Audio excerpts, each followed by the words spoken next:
Chapitre 17. Des dizaines de capsules de sauvetage traversèrent la couche de haute atmosphère et piquèrent comme des météorites incandescentes en laissant des traînées de feu dans leur sillage. Un peu plus haut, l'immense Golden Absolute plongeait lui aussi.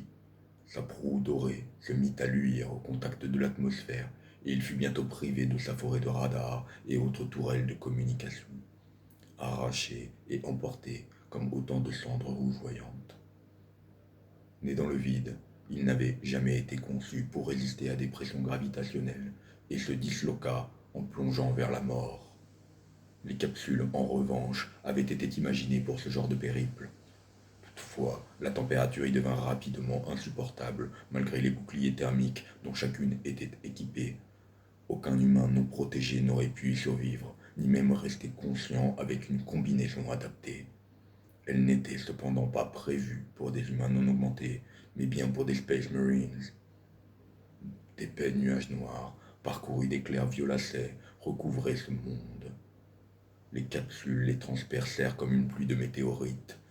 En feu, le Golden Absolute les suivait, semblable à un colossal prédateur du vide, poursuivant sa proie, comme oublieux du sort qui l'attendait.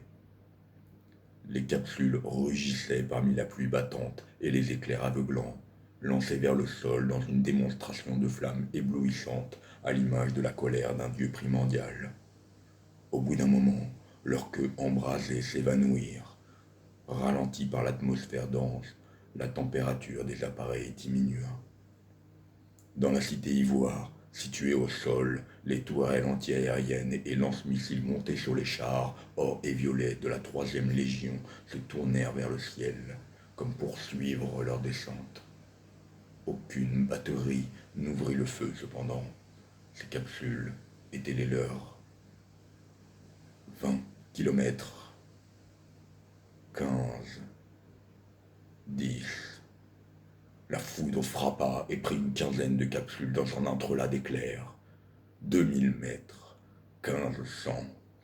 Plusieurs capsules percutèrent une série de tours élancées qui jaillirent soudain de la pluie comme autant de lances sorties du sol. Certaines furent pulvérisées, mais d'autres s'enfoncèrent dans la pierre ou rebondirent violemment avant de partir dans une course folle qui ne pouvait que se terminer par la mort de leurs occupants.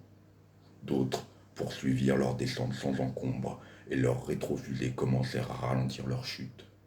Elles tombèrent sur une zone large d'une trentaine de kilomètres.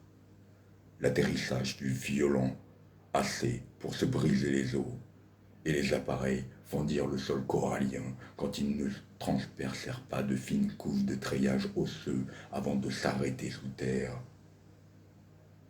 Les flancs blindés des capsules carbonisées et encore fumantes s'ouvrirent comme les pétales d'une fleur carnivore sur un monde végétal mortel.